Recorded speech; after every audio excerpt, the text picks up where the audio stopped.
การนี้ญาติโยมกำลังทำสมาธิภาวนาก่อนจะได้มีการฟังธรรม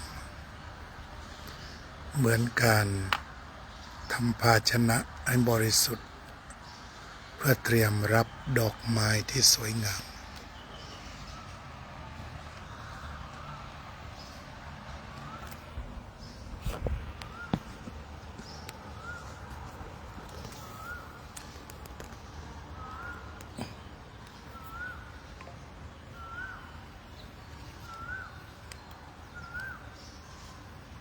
ไม่มีไม่ไม่มีได้สบายเดี๋ยวค่อยหามาให้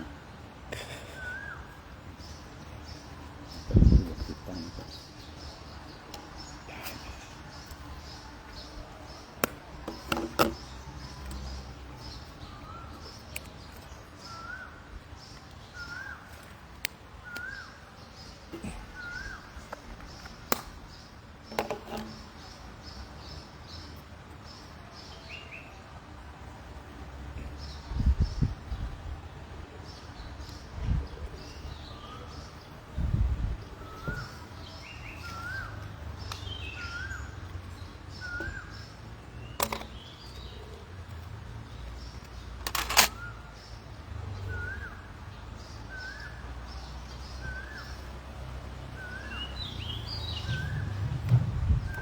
ขอนอบน้อมแด่คุณพระรัตนตรัยขอถวายความเคารพดร.พระมหากัญญาสุทธิยาโนเจ้าวาดวัดพุทธปัญญาเมืองโคนารัฐแคลิฟอร์เนียประเทศสหรัฐอเมริกาธรรมะจัดสรรให้ท่านกลับมา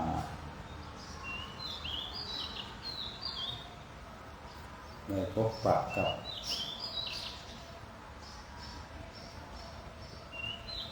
เจ้าหน้าที่จากศูนย์สุขภาพจิตกรมสุขภาพจิตกระทรวงสาธารณสุขที่เดินทางมาศึกษาธรรมณวัดแทนบันดีเจริญสุขถนนท่าข้ามซอย6/1แขวงสมัยดำเขตบางขุนเทียนกรุงเทพมหานครซึ่งวันนี้มาศึกษาชีวิตตามธรรมเริ่มตั้งแต่9:35กับเวลาบ่าย1:55ช่วงระหว่างวันเราก็ได้บุญแล้วด้วยการมาไหว้พระรับศีลลำดับต่อไป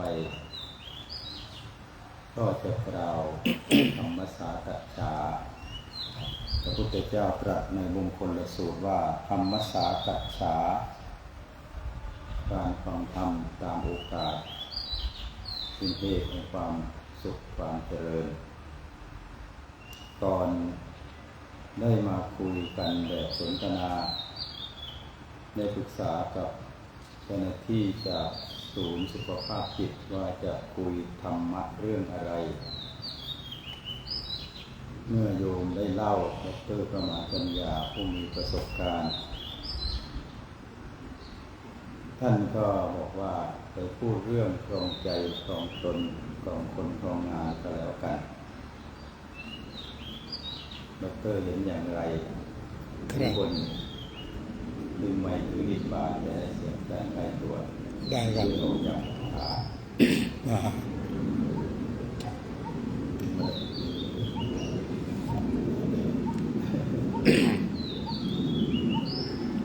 กราบนมัสการท่านอาจารย์พระครูภาวนาสิริวัฒน์อาจารย์ดร.พระมหาทวีปกัตตปุญโญท่านเจ้าวาดวัดแทนบันดีเจริญสุขที่เคารพ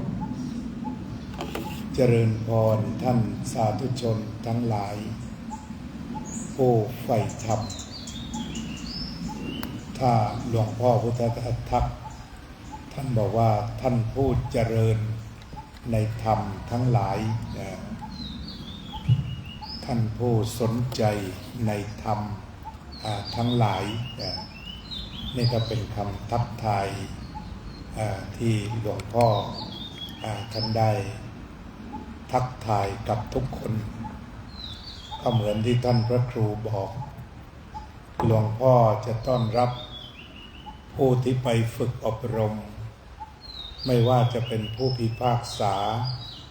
พระสงฆ์ชั้นผู้ใหญ่ข้าราชการต่างๆทั่วประเทศท่านจะต้อนรับที่หินโค้งแล้วกล่าวว่าท่านขอต้อนรับที่อาสนะที่นั่งของพระพุทธเจ้าเพราะพระพุทธเจ้าประสูติกลางดินตรัสรู้กลางดินนิพพานกลางดินท่านอธิบายต่อไปว่าถ้าเราได้นั่งใกล้พระพุทธเจ้าเราก็จะรู้ว่าท่านตรัสรู้และสอนเราได้ในเรื่องใดนี่ก็คือคำที่หลวงพ่อท่านได้กล่าวต้อนรับท่านสาธุชนที่ไปหาท่านอาจารย์พระครูภาวนาสิริวัฒน์ถ้าจะพูดถึงก็เราจะพูดถึงว่าท่านเป็น4 in 1กาแฟนี่3 in 1แต่ท่านนี่เป็น4 in 1นั่นก็คือหลวงพ่อพุทธทาส1หลวงพ่อปัญญานันทะ2พระพุทธโฆษาจารย์3หลวงพ่อชา4เนี่ยอันนี้เท่าที่อาตมาสังเกตหรืออาจารย์อาจจะมีไอดอลมากกว่านั้นนะก็ท่านด้วยแต่ว่าเป็น4 in 1ในแนวธรรมฉะนั้นสิ่งที่อยู่ที่วัดแทนวันดีเจริญสุขเราก็จะสัมผัสสิ่งที่เรียกว่าหลวงพ่อพุทธทาสหลวงพ่อปัญญาตรงลานหินโค้งเพื่อที่จะนำเสนออยู่อย่างต่ำกระทำอย่างสูงหรือ simple living thinking higher กันว่ากันอันนี้ก็เป็นเรื่องฐานที่หลวงพ่อพุทธทาสนำมาหลวงพ่อปัญญานำมาสร้างลานไผ่ถ้าท่านไปวัดชนประทานใช่ไหมจะเจอลานไผ่โยมเคยบวชมาแล้วลานไผ่ก็กลางดินนี้เหมือนกันพระพุทธเจ้าประสูติกลางดินตรัสรู้กลางดินนิพพานกลางดินแต่ว่าในบางคราวหลวงพ่อก็จะไปอิงต้นไม้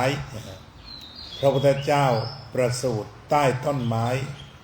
ตรัสรู้ใต้ต้นไม้ปรินิพพานใต้ต้นไม้อีกพระองค์ทรงประสูติ ที่ลุมพินีเรียกว่าใต้ต้นสาละท่านพระครูนำมาปลูกไว้เป็นการศึกษาของพวกเราหลายต้นแต่ได้ทราบท่านอาจารย์ไม่ได้มาจากอินเดียใช่ไหมครับอาจารย์มาจากลังกานะครับเขาสรุปว่าสาระที่มีปรากฏในเมืองไทยส่วนใหญ่สายพันธุ์ของประเทศศรีลังกาแต่เราก็น่าจะมาจากอินเดียก่อนไหมน่าจะมาอินเดียก่อนแต่ว่าเนื่องจากถ้าตามประวัติศาสตร์เราสืบพุทธศาสนาจากลังกาเชื่อมโยงกับอินเดียเพราะว่าอย่างนั้นนะครับครับเพราะนั้นที่วัดเราวัดแทนวันนี้เจริญสุขมีต้นสาละพระพุทธเจ้าประสูติใต้ต้นสาละแล้วก็ตรัสรู้ใต้ต้นสีมหาโพธิ์แล้วปรินิพพานก็เรียกว่านางรังเขาว่าต้นเดียวกันใช่ไหมครับอาจารย์เพราะว่าอย่างนั้นแต่ว่าพอปรินิพพานเรียกว่ารังใช่ไหมครับเราก็มีวัดพระแท่นดงรังนี่น่าจะมีต้นไม้ต้นรังใหญ่น่าจะรบเรื่องนี้หรือรู้สึกที่ชัยนาทหรือที่ไหนนะมันชื่อวัดพระนอนจักรีหรืออะไรที่มีต้นสาละเนี่ยต้นรังเนี่ยใหญ่มากครับเพราะฉะนั้นอีกนัยยะหนึ่งที่ท่านพระครูได้มาต้อนรับพวกเราก็คือนำมาเฝ้าพระพุทธเจ้าในวิถีชีวิตนั่นเองที่นี้วัดแทนวันดีเจริญสุขนั้นที่เรียกว่าเป็น4 in 1แล้วก็ คือท่านอาจารย์นั้นท่านได้ไปศึกษาดูงานแล้วก็ซึมซับหลายสิ่งอยู่ในหัวใจตลอดเวลานั้นในแง่ของเนื้อธรรมวัดแทนวันนี้เจริญสุขก็ให้ธรรมะทั้งในแง่ของทฤษฎีหรือปริยัติและปฏิบัติที่บริสุทธิ์คือไม่เอาสิ่งใดที่เจือปนฉะนั้นในขณะที่เรามีปัญหาเรื่องพระเรื่องอะไรตามข่าวแล้วเราก็แสวงหาวัดที่ตอบโจทย์แต่วัดแทนวันนี้เจริญสุขตอบโจทย์ได้อย่างดีท่านในแง่ของศาสนบุคคล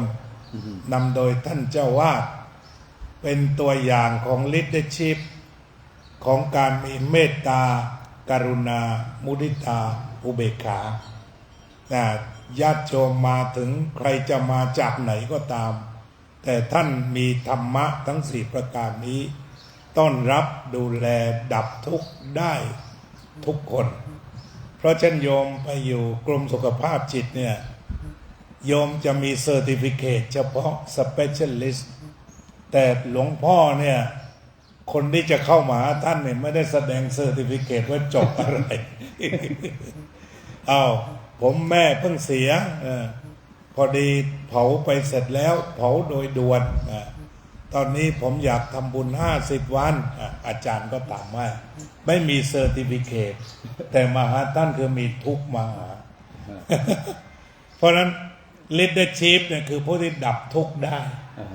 อาตมาได้ฟังอาจารย์อนันต์ปัญญารชนแปลง่ายๆ leadership ภาวะผู้นำแปลว่าสิ่งที่บุคคลอื่นอยากตามเพราะฉะนั้นการเดินเข้ามาวัดแทนวันนี้เจริญสุขเราจะได้ศึกษา leadership ของท่านแต่ว่างานท่าน